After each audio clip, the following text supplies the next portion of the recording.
The small town of Willow Creek was known for its quiet streets, friendly neighbors, and a sense of community that made everyone feel like family. But beneath the surface of this peaceful town, there were whispers of something darker, something that didn't quite fit the picture-perfect image. It all started when a stranger arrived in town, a man who kept to himself and seemed to have no past. No one knew where he came from or why he was there, but his presence stirred unease among the townsfolk. The man, who introduced himself simply as John, rented a small cabin on the edge of town. He was polite but distant, always avoiding questions about his life before Willow Creek. He spent his days walking through the woods, observing the town from a distance, and occasionally stopping by the local diner for a cup of coffee. The townspeople were curious, but they respected his privacy, at least at first. But as weeks turned into months, strange things began to happen. A local business owner reported a break-in, though nothing was stolen. Graffiti appeared on the side of the town hall, cryptic messages that no one could decipher. And then there were the rumors, whispers that John was involved in something illegal, that he was hiding from the law, or worse, that he was a danger to the community. The tension in Willow Creek grew, and soon, the townspeople began to turn against John. They demanded answers, but he remained silent, his calm demeanor only fueling their suspicions. The local sheriff, a man who prided himself on keeping the town safe, decided it was time to take matters into his own hands. He called a town meeting, and the decision was unanimous: John had to go. The next morning, a group of townsfolk gathered outside John's cabin. They were armed with nothing but their anger and a determination to protect their town. The sheriff led the way, knocking on the door with a firm hand. When John opened the door, he was met with a crowd of hostile faces. The sheriff stepped forward, his voice steady but stern. "We don't know who you are or why you're here, but we want you to leave. This is our town, and we don't take kindly to strangers causing trouble." John looked at the sheriff, then at the crowd behind him. For a moment, he said nothing. Then, with a calm that surprised everyone, he reached into his pocket and pulled out a small badge. He held it up for all to see, the gold glinting in the morning sun. "I'm not here to cause trouble," he said, his voice firm but not unkind. "I'm with the FBI." The crowd fell silent, their anger replaced by shock. The sheriff took a step back, his eyes narrowing as he studied the badge. It was real, there was no doubt about that. But what was an FBI agent doing in Willow Creek? John took a deep breath, knowing that the time had come to reveal the truth. "I've been here undercover, investigating a case that involves this town. I can't go into details, but I need your cooperation. What's happening here is bigger than any of us realize." The townspeople exchanged uneasy glances, their fear and suspicion now mixed with curiosity. The sheriff, still processing the revelation, finally nodded. "All right," he said. "We'll hear you out. But you'd better have a good explanation for all of this." John nodded, his expression serious. "I do. But it's not something I can discuss here. We need to go somewhere private." The sheriff agreed, and the crowd slowly dispersed, their anger replaced by a sense of unease. As John and the sheriff walked back to the town hall, the weight of the situation began to sink in. Whatever was happening in Willow Creek, it was far more serious than anyone had imagined. And so, the first chapter of this unfolding mystery came to a close, leaving the townspeople with more questions than answers. Who was John really? What was he investigating? And what did it mean for the future of their quiet little town? As the sun set over Willow Creek, casting long shadows across the streets, one thing was clear: life in this small town would never be the same again. The stage was set for a story that would test the limits of trust, loyalty, and the bonds that held this community together. And at the center of it all was a man who had come to town with a secret that would change everything. The town hall was quiet, the kind of quiet that felt heavy, like the air before a storm. John and the sheriff sat across from each other in a small, dimly lit office. The sheriff leaned forward, his hands clasped tightly on the desk, his eyes fixed on John. He had 1,000 questions, but he started with the most obvious one. "All right," the sheriff said, his voice low but firm. "You've got our attention. Start talking. What's this all about? Why is the FBI in Willow Creek?" John took a deep breath, his expression serious. He knew this moment would come, but that didn't make it any easier. He had spent months undercover, blending into the town, gathering information, and waiting for the right time to act. Now, with the truth out in the open, he had to tread carefully.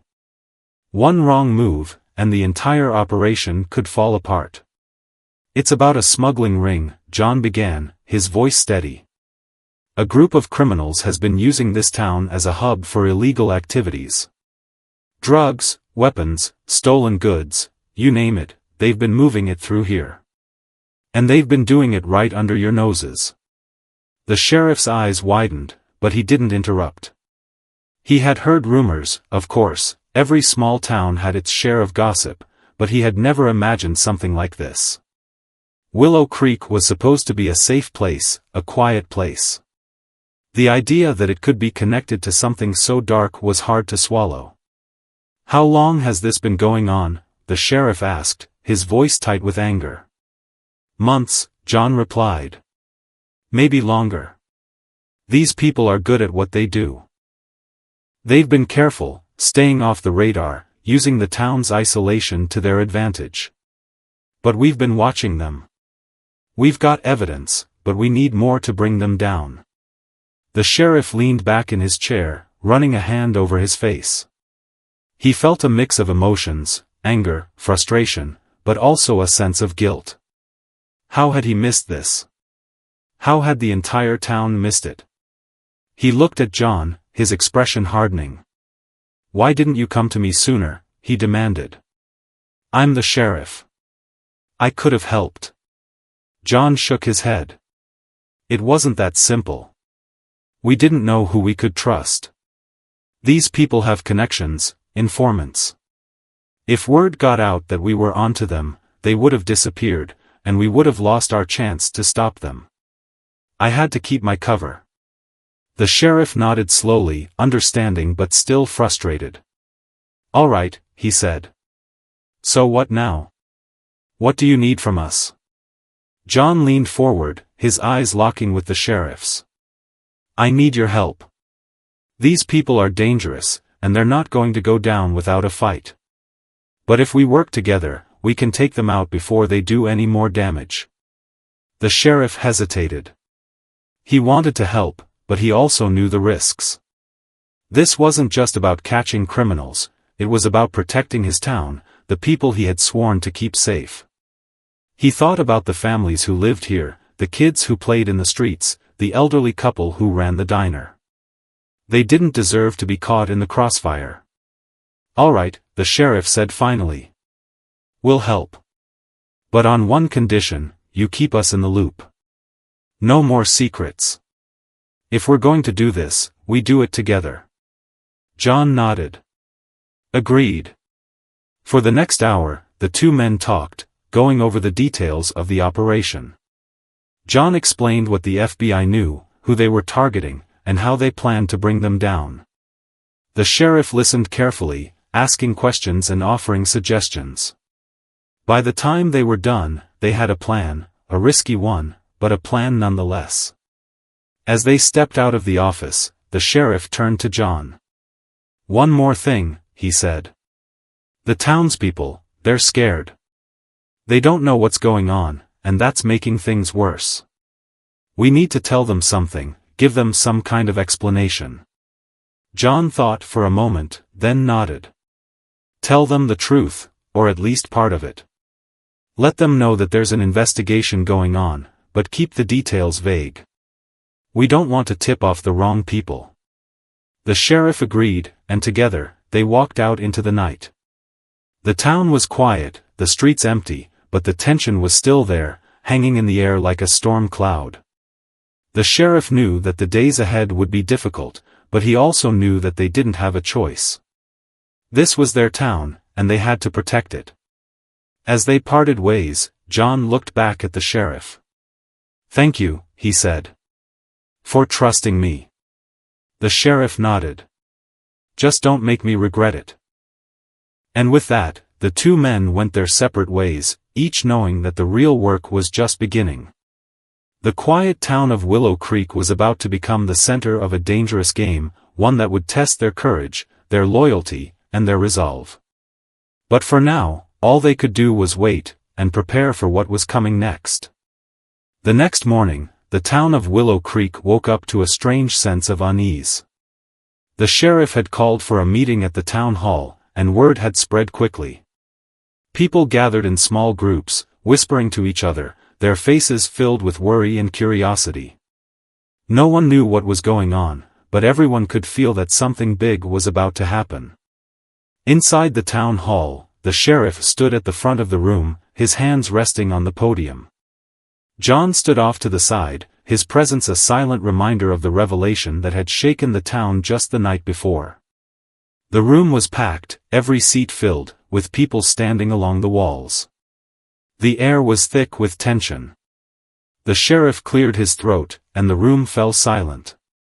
"Thank you all for coming," he began, his voice steady but serious. "I know there's been a lot of confusion and concern lately, and I want to address that.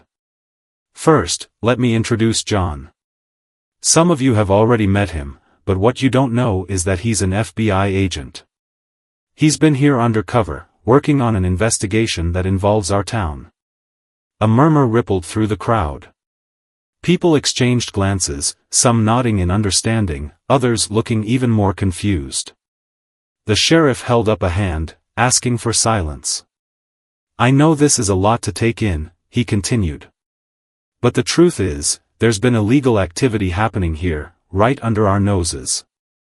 John and his team have been working to stop it, and now they need our help. This isn't just about catching criminals, it's about protecting our town, our families, and our way of life." The room was silent for a moment, the weight of the sheriff's words sinking in. Then, a voice from the back spoke up. "What kind of illegal activity? What's been going on?" John stepped forward, taking the podium. "It's a smuggling ring," he explained. "They've been using Willow Creek as a hub to move drugs, weapons, and stolen goods. They've been careful, staying hidden, but we've been tracking them for months. We've got evidence, but we need your help to bring them down." Another voice chimed in, this time from the front row. "Why should we trust you? How do we know you're not just making this up?" John met the man's gaze, his expression calm but firm. "I understand your skepticism. I do. But this isn't just about me, it's about all of you. These people are dangerous, and if we don't stop them, they'll keep using this town as a cover for their crimes. I'm asking for your trust, but more importantly, I'm asking for your help." The room fell silent again, the townspeople processing what they had just heard. It was a lot to take in, the idea that their quiet, peaceful town could be involved in something so dark. But as they looked around at each other, at the faces of their neighbors and friends, they realized that they didn't have a choice. If what John was saying was true, then they had to act. Finally, the sheriff spoke again. "We're not asking anyone to put themselves in danger. But if you see something suspicious, if you hear something that doesn't seem right, we need to know. This is our town, and we have to protect it." One by one, people began to nod, their expressions shifting from uncertainty to determination. They might not have all the answers, but they knew one thing for sure, they couldn't just sit back and do nothing. As the meeting came to an end, the sheriff and John stayed behind, answering questions and reassuring the townspeople. It was a small step, but it was an important one. For the first time in weeks, the town felt united, bound together by a common purpose. But as the crowd slowly dispersed, John couldn't shake the feeling that the hardest part was still to come. The criminals they were up against were smart, organized, and ruthless. They wouldn't go down without a fight. And as the sun set over Willow Creek, casting long shadows across the streets, John knew that the battle for the town's future was just beginning. The days that followed the town meeting were tense. Willow Creek, once a place where everyone knew each other and life moved at a slow, predictable pace, now felt like a powder keg waiting to explode. People went about their daily routines, but there was a new edge to their interactions. Neighbors watched each other more closely, and strangers passing through town were met with wary glances. The sheriff and John worked tirelessly, gathering information and preparing for what they knew would be a dangerous confrontation. One evening, as the sun dipped below the horizon, John received a call from one of his FBI contacts. The message was brief but urgent. The smuggling ring was planning a major shipment, and it was happening soon. This was their chance to catch them in the act, but they had to move quickly. John immediately called the sheriff. "We've got a lead," he said, his voice tense with urgency. "They're moving tonight. We need to be ready." The sheriff didn't hesitate. "I'll round up my deputies." "Where are we headed?" John gave him the location, an old, abandoned warehouse on the outskirts of town. It was a place most people avoided, rumored to be haunted or cursed. But John knew the truth: it was the perfect spot for illegal activities, hidden away from prying eyes. By the time the sheriff and his deputies arrived, John was already there, crouched behind a stack of crates, his eyes fixed on the warehouse. The moon was high, casting an eerie glow over the scene. The air was thick with anticipation. "What's the plan?" the sheriff whispered as he joined John. "We wait," John replied. "They'll be here soon. When they start unloading, we move in. But we have to be careful, these people are armed, and they won't hesitate to shoot." The sheriff nodded, his jaw tight. He signaled to his deputies, who spread out, taking up positions around the warehouse. The minutes ticked by, each one feeling longer than the last. Then, just as the tension was becoming unbearable, the sound of engines broke the silence. A convoy of trucks pulled up to the warehouse, their headlights cutting through the darkness. Men climbed out, their movements quick and efficient. They began unloading crates, stacking them inside the warehouse. John and the sheriff exchanged a glance. This was it. "Now," John said, his voice low but firm. The sheriff gave the signal, and the deputies moved in, their flashlights cutting through the darkness. "FBI. Put your hands where we can see them," John shouted, his voice echoing through the night. For a moment, everything seemed to freeze. The men unloading the crates turned, their faces masks of shock and anger. Then, chaos erupted. Shouts filled the air, and the sound of gunfire rang out.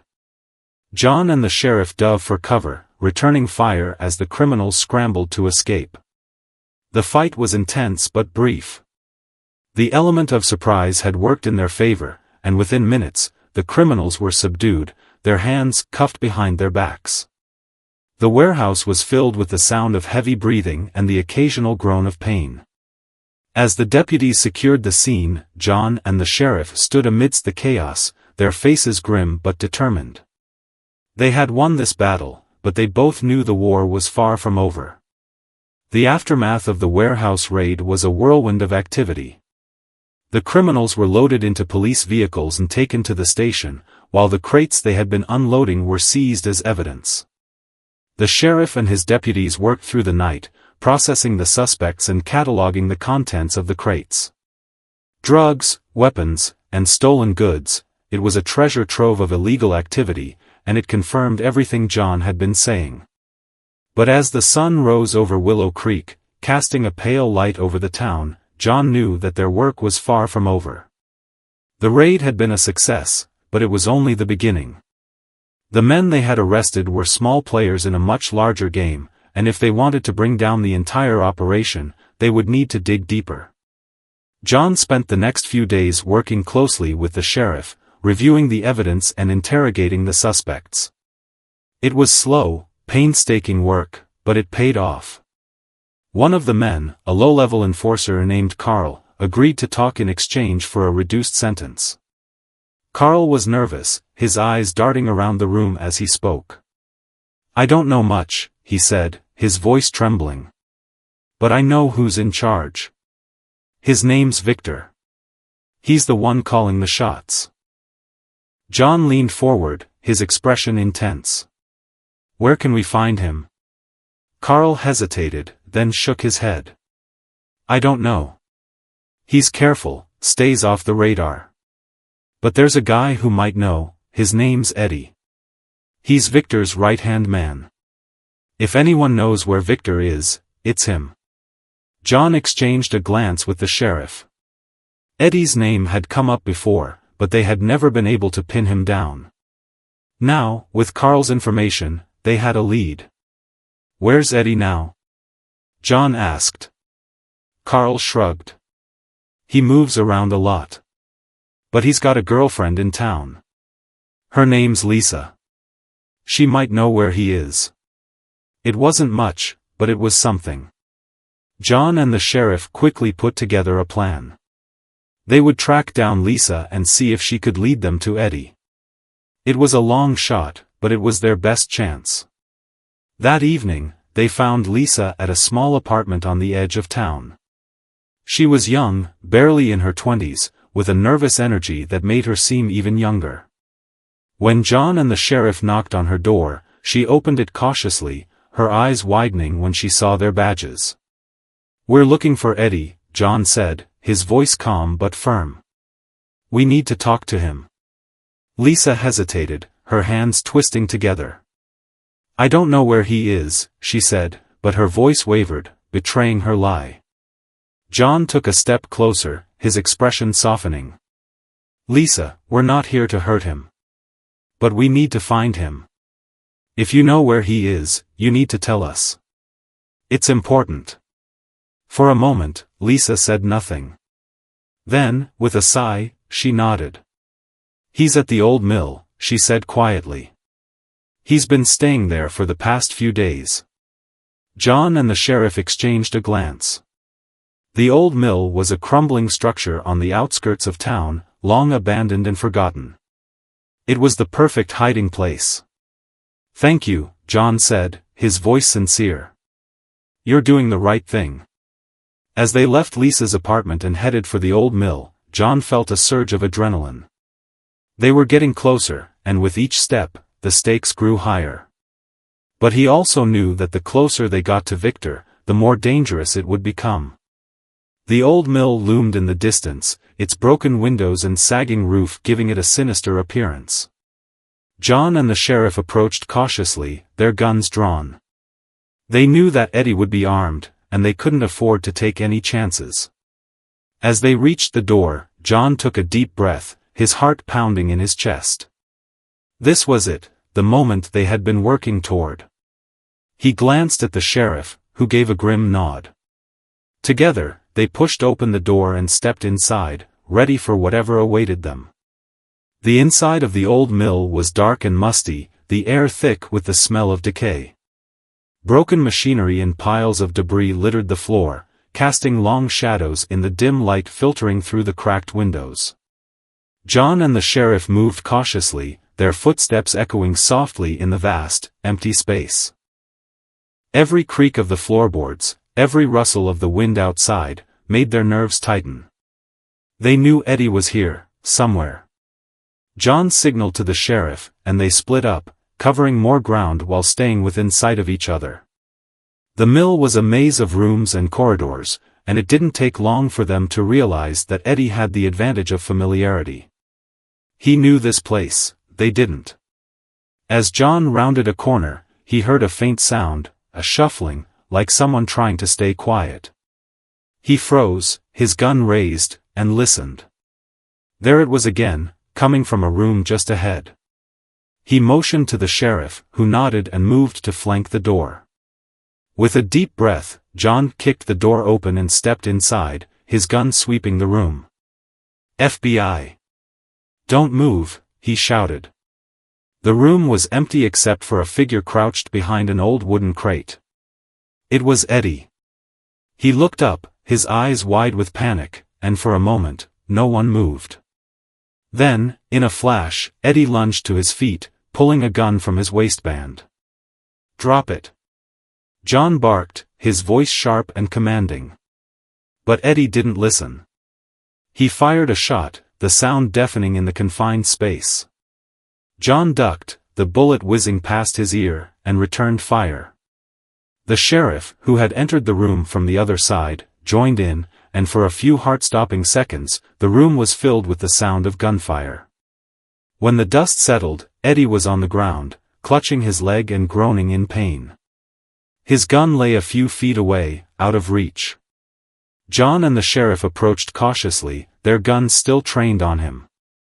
"Don't move," John said, his voice cold. "It's over." Eddie glared up at them, his face twisted in pain and anger. "You think this changes anything?" he spat. "You'll never find Victor. He's too smart for you." John crouched down, his eyes locked on Eddie's. "Maybe," he said. "But you're going to help us. You're going to tell us everything you know." Eddie laughed, a harsh, bitter sound. "You think I'm gonna rat him out? You're crazy." The sheriff stepped forward, his expression grim. "You don't have a choice, Eddie. You're looking at serious time. But if you cooperate, we can make things easier for you." For a long moment, Eddie said nothing. Then, with a sigh, he nodded. "Fine," he muttered. "But you're not gonna like what you hear." Over the next hour, Eddie talked. He told them about Victor's operation, the people involved, and the places they used as hideouts. He told them about the money, the power, and the fear that kept everyone in line. And finally, he told them where Victor was hiding, a remote cabin deep in the woods, far from prying eyes. As John and the sheriff left the mill, their minds were racing. They had the information they needed, but they also knew that taking down Victor wouldn't be easy. He was dangerous, unpredictable, and surrounded by loyal followers. But they didn't have a choice. They had to stop him, for the sake of Willow Creek, and for the sake of everyone who had been hurt by his crimes. Back at the sheriff's office, they began to plan their next move. It would be risky, but it was their only shot. As they worked, John couldn't shake the feeling that they were walking into a trap. But he also knew that they couldn't back down now. The battle for Willow Creek was far from over, and the stakes had never been higher. The plan to take down Victor was set. John, the sheriff, and a small team of trusted deputies would head to the remote cabin in the woods. Backup from the FBI was on its way, but it would take hours to arrive, and they couldn't afford to wait. Victor was too dangerous, too unpredictable. If he caught wind of what was happening, he would disappear, and they might never get another chance. As they drove through the dense forest, the tension in the car was palpable.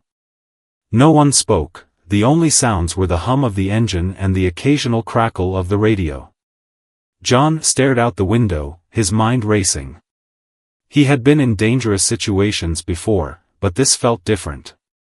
This wasn't just about catching a criminal, it was about saving a town, about protecting people who had trusted him even when they had every reason not to. When they reached the edge of the woods, they parked the cars and continued on foot. The cabin was about a mile away, hidden deep in the trees.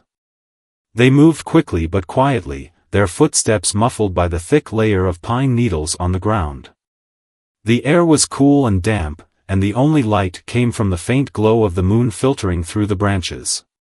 As they approached the cabin, John signaled for the team to stop. He crouched behind a tree, studying the scene. The cabin was small and run down, with smoke curling from the chimney. There were two men outside, armed with rifles, their eyes scanning the woods. Victor's guards. John turned to the sheriff and whispered, "We need to take them out quietly. If they raise the alarm, this whole thing falls apart." The sheriff nodded, his expression grim. "I'll take the one on the left. You take the one on the right." They moved quickly, their movements precise and deliberate. John crept through the trees, his eyes fixed on his target. The guard was pacing back and forth, his rifle slung over his shoulder. He never saw John coming. In one swift motion, John closed the distance between them, grabbing the guard from behind and clamping a hand over his mouth. The man struggled, but John was too strong. A quick blow to the back of the head, and the guard went limp. John lowered him to the ground, his heart pounding. He looked over to see the sheriff had taken care of the other guard. They exchanged a nod, then moved toward the cabin. The door was slightly ajar, and they could hear voices inside, angry, raised voices. John peeked through the crack in the door. Victor was there, pacing back and forth, his face twisted in rage. There were two other men in the room, both armed, and a woman sitting in the corner, her hands tied behind her back. John's stomach dropped. It was Lisa, Eddie's girlfriend. She looked terrified. "We need to move fast," John whispered to the sheriff. "Victor's got a hostage." The sheriff nodded, his jaw tight. "On your signal." John took a deep breath, then kicked the door open, his gun raised. "FBI. Nobody move." For a split second, the room froze. Then chaos erupted. Victor shouted something, and the two men raised their guns. John and the sheriff fired, the sound deafening in the small space. One of the men went down immediately, but the other managed to get off a shot before the sheriff took him out. Victor grabbed Lisa, pulling her in front of him like a shield. He pressed a gun to her head, his eyes wild. "Drop your weapons," he screamed. "Or I'll kill her." John hesitated, his mind racing. He couldn't risk Lisa's life, but he also couldn't let Victor escape. He locked eyes with the sheriff, who gave a barely perceptible nod. Slowly, John lowered his gun to the ground. The sheriff did the same. Victor's lips curled into a cruel smile. "That's better," he said. "Now, we're going to." Before he could finish, Lisa stomped hard on his foot. Victor cried out in pain, his grip loosening just enough for her to twist free. John lunged forward, tackling Victor to the ground. They struggled, rolling across the floor, until John finally managed to pin him down. "It's over, Victor," John said, his voice cold. "You're done." Victor glared up at him, his face twisted in hatred. But there was nothing he could do. The sheriff cuffed him, and the room fell silent. As they led Victor out of the cabin, John couldn't help but feel a sense of relief. They had done it. But as he looked at Lisa, still shaking from the ordeal, he knew that the fight wasn't really over. Victor might be in custody, but the scars he had left on Willow Creek would take a long time to heal. The drive back to Willow Creek was tense. Victor sat in the back of the sheriff's car, his hands cuffed, his face a mask of defiance. John rode in the front seat, his eyes occasionally flicking to the rearview mirror to check on their prisoner. Victor had said nothing since they left the cabin, but his silence was unnerving. It was as if he were already planning his next move. When they arrived at the sheriff's station, the town was buzzing with activity. News of Victor's capture had spread quickly, and a crowd had gathered outside the station. People cheered as John and the sheriff led Victor inside, their faces filled with relief and gratitude. For the first time in weeks, there was a sense of hope in the air. Inside, the sheriff's deputies took Victor to a holding cell, while John and the sheriff began the process of processing him. It was a long, tedious task, but it was necessary. They needed to make sure every detail was documented, every piece of evidence accounted for. This wasn't just about putting Victor behind bars, it was about making sure he stayed there. As they worked, John couldn't shake the feeling that something was off. Victor was too calm, too composed. It wasn't the reaction he had expected from a man who had just lost everything. But before he could dwell on it too much, the sheriff's phone rang. The sheriff answered, his expression growing more serious with each passing second. When he hung up, he turned to John, his face pale. "We've got a problem," he said. "One of Victor's men just escaped custody. He's armed, and he's heading this way." John's heart sank. He had known Victor was dangerous, but he hadn't anticipated this. "We need to lock down the station," he said, his voice urgent. "And we need to get everyone out of here." The sheriff nodded, already moving to alert his deputies. Within minutes, the station was on lockdown, the doors and windows secured. The deputies took up defensive positions, their guns at the ready. John and the sheriff stayed in the main room, their eyes fixed on the front door. The minutes ticked by, each one feeling like an eternity. Then, without warning, the sound of gunfire shattered the silence. Bullets tore through the front windows, sending shards of glass flying. John and the sheriff dove for cover, returning fire as the shooter advanced. The battle was intense, the sound of gunfire echoing through the station. The deputies fought bravely, but the shooter was relentless. He seemed to be everywhere at once, his movements quick and unpredictable. John knew they were outmatched, but they couldn't afford to give up. Finally, after what felt like hours, the shooting stopped. The station was filled with smoke and the acrid smell of gunpowder. John cautiously peeked out from behind his cover, his gun raised. The shooter was down, his body lying motionless on the floor. John and the sheriff approached cautiously, their guns still trained on the man. But as they got closer, they realized something was wrong.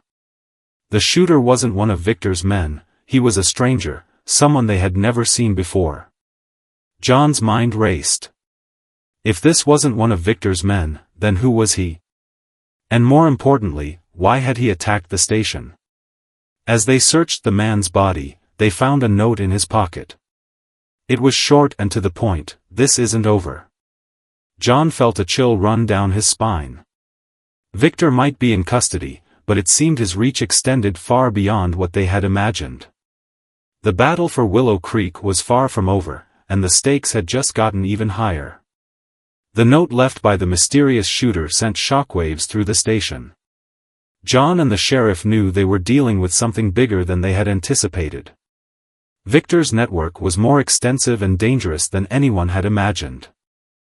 The attack on the station was a clear message: Victor's influence didn't end with his arrest. John immediately contacted his FBI superiors, briefing them on the situation. Backup was dispatched, but it would take time to arrive.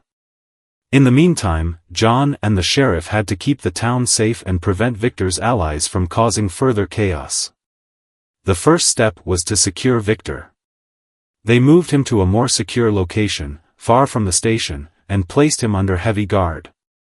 Victor remained eerily calm, almost amused by the chaos he had caused. When John confronted him, Victor smirked. "You think you've won?" he said, his voice dripping with contempt. "This is just the beginning. You have no idea what you're up against."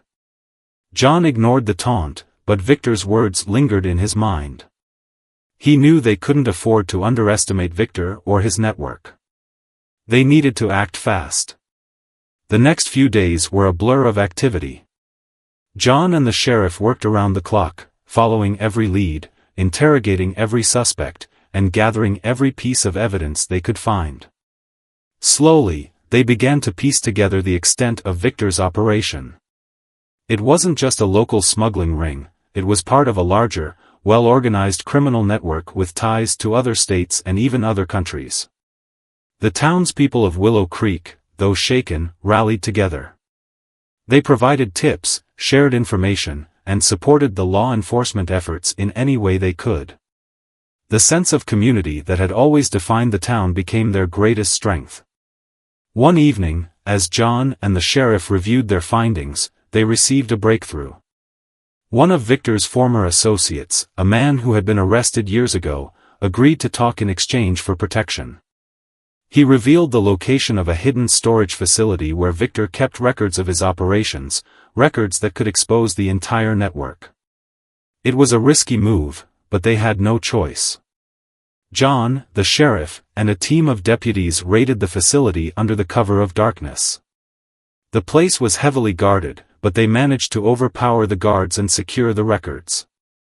The evidence was overwhelming: names, dates, transactions, and more. It was everything they needed to bring down Victor's entire operation. With the evidence in hand, the FBI moved quickly. Arrests were made across the country, and Victor's network began to crumble.